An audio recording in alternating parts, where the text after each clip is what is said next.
Well, this is how you know the Acolyte is coming out, and Lucasfilm is pulling their old playbook out. Kathleen Kennedy's doing interviews, and what's the first thing that she decides to do? A truly big-brained move. Maybe this is 4D chess. This is what's really going to get the franchise back on top. That's right, ladies and gentlemen. Attack the fan base.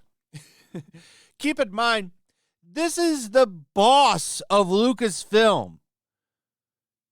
This is who runs the company. So the woman who runs the company decided to get out of her chair, go head on down to the press interview box or wherever the hell she was when she gave this interview. Said, we got a new show coming out. All of them have failed. Nobody wants to watch anything with our franchise anymore. It's at the lowest point it's ever been in. Star Wars toys are losing shelf space. No one's buying merchandise. But I know. Let's attack the male fans again for the 70th time. And I'll do it personally. I'll gaslight them. That'll for sure get them to tune in to watch The Acolyte. What a smart move. Absolutely big-brained. Absolutely just a brilliant move. I don't understand how she's not fired. I really don't. I know there are a lot of jokes about her being fired and because she's been getting fired for the past 10 years. But for real, I'm being serious. I don't understand how she's never been fired. I don't get it. What does she have on Bob Iger? That's the only thing I can think of at this point. What does she have on Bob Iger? Because, you know, Kevin Feige has fucked up a lot lately. He's screwed up some shit. But Kevin Feige has at least been successful with Marvel at some point. There's been a lot of successes with Marvel. And they're at a low point now, right? But you don't see him running out saying, fuck the fans, man, they're garbage. And also, he's had success. So I can understand him getting a chance to turn it around. Kathleen Kennedy has had no success with Star Wars. None. All she's done is run it into the ground over and over and over again. Then she goes out and attacks fans left and right, goes and forces female shirts. She gaslights male fans. But that's okay. Keep doing it. Because I've lost pretty much all my interest that I've ever had on Star Wars. I don't care about Star Wars anymore. I'm not excited for anything. I've seen some things, like some figures, especially like some Darth Vader ones. 10 years ago, I would have thought, those are pretty cool. Maybe I'll consider buying one. Not anymore. And I'm not the only one. There's a lot of people that don't like Star Wars anymore. And, Mark Hamill, throw him in there too for being an ass. But Kathleen Kennedy, definitely, I just don't get it. Just don't get it, man. So, she says a lot of women in Star Wars struggle with fan attacks because of the fan base being so male-dominated. Let's take a look at what she has to say here. In an interview with the New York Times for the upcoming Star Wars series, The Acolyte, she's doing press promos for the show and attacking the majority of the fan base. Let's be real. Because you know why she's doing this? She doesn't want men. For some reason, Disney is dead set on turning this franchise into a woman's show or something. They want to get them. It really does. And it's kind of like a conspiracy thing, but it really does feel like they want to run all the men out and have it just be a female-dominated franchise. I don't know why you wouldn't try to balance it out for both, but I mean, there's so much evidence that it really does seem like that's what they're doing. So Kathleen Kennedy said she is aware that women in the space franchise are often attacked online more than men because of the fan base being so male-dominated. Female stars Daisy Ridley and Kelly Marie Tran certainly faced online harassment from toxic fans when the most recent Star Wars film trilogy was released, and now the Acolyte is already being attacked in certain corners of the fandom. Criticized, mostly because you hired Harvey Weinstein's personal assistant to run the show. That's definitely been something that people have criticized. They've also criticized her comments on the show about how it's going to be a lesbian show. Okay? You can't say those kinds of things and not expect people to comment on it. But that's the thing, though. Commenting on this, criticizing it, all of that shit is considered an attack. It's an attack. The Acolyte is an original story created by Leslie Headland, the personal assistant of Harvey Weinstein, that's set long before the events of The Phantom Menace.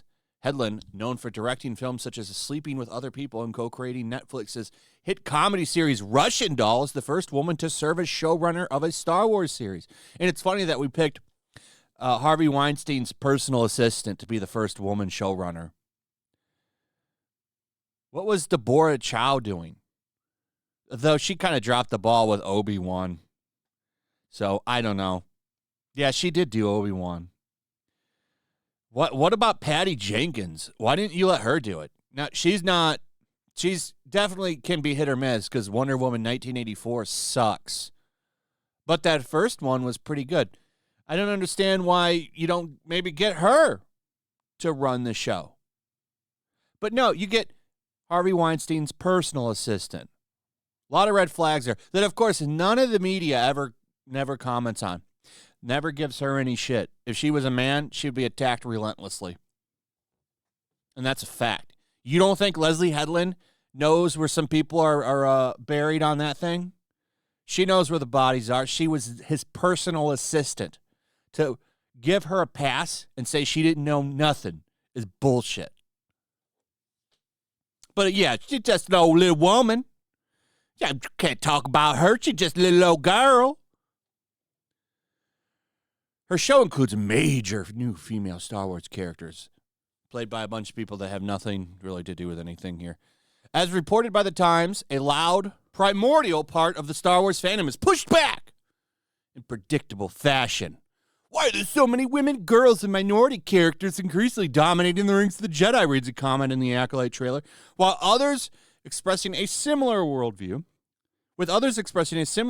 Some trolls have nicknamed Headland's series the Woke Light.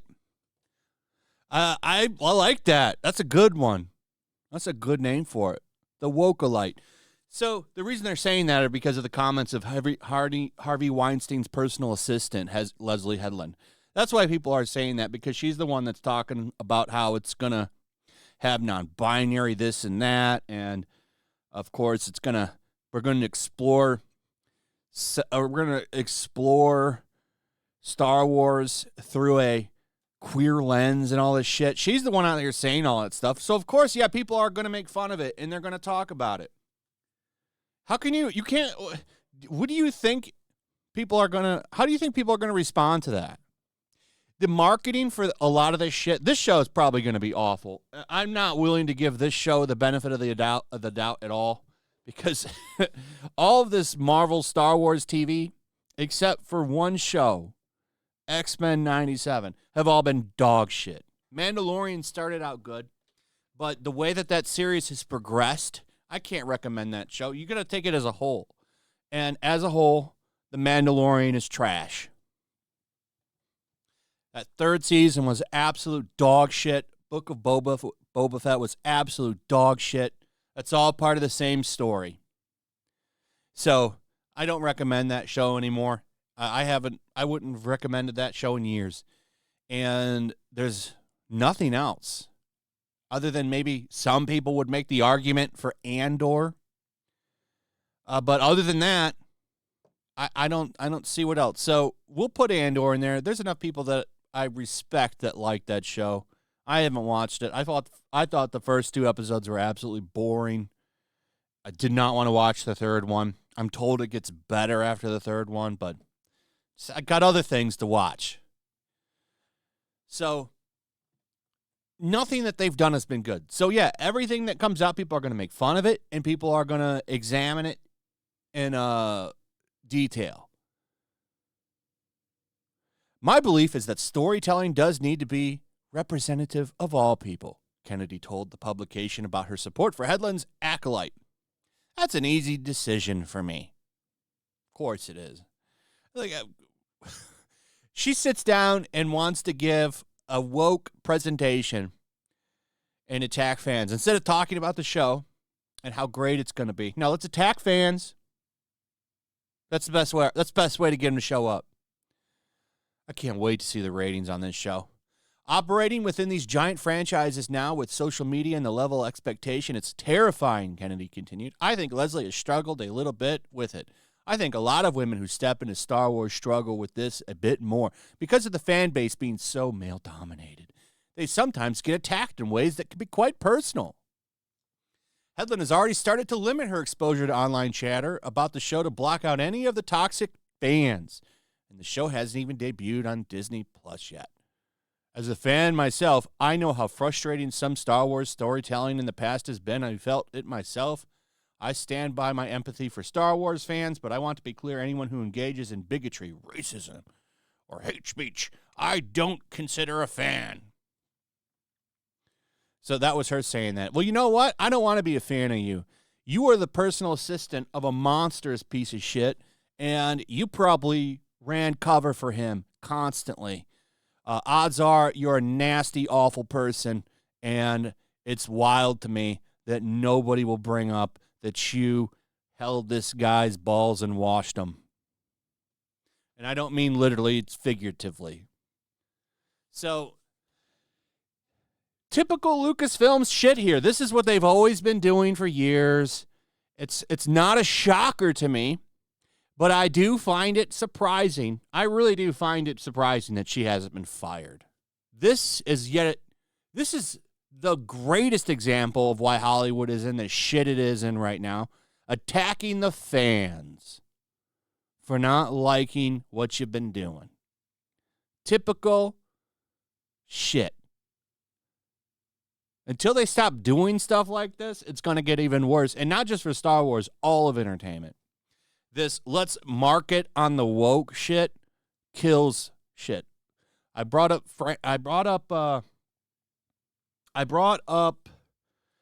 Furiosa earlier. Furiosa is supposed to be a good movie. I haven't seen it yet, but I've seen, like, Critical Drinker liked it. Nerdotic liked it. A lot of people that I respect liked it. So it's like, okay, maybe this is a good movie. But there is no doubt in my mind that the marketing for that movie, as her being some kind of girl boss character, hurt that movie. It hurt it. It hurt it more than it helped it. And I think it would have probably made more money if they hadn't made the movie look like she was some kind of girl boss. George Miller out there doing interviews saying he's a feminist. Like, this turns people off. Stop turning people off. Shut up. It's better to not market it if this is how you're going to do it. Anyway, that's pretty much it. Let me know what you guys think about all of this. I'd like to hear from you. Also, if you would, please like, subscribe, share the video. Make sure you're still subscribed. Hit that notification bell, and I'll see you on the next one. Peace. Make sure to check out my locals. There's a link in the description. It's a fun community that I'm trying to build over here. If you don't want to support me on YouTube, you can come over here. None of that money goes to YouTube. You also can just come over here for free. But if you are a supporter over here, I do plan on doing an extra live stream once a month and throwing links to the supporters so you can actually come on and have a supporter live stream with me.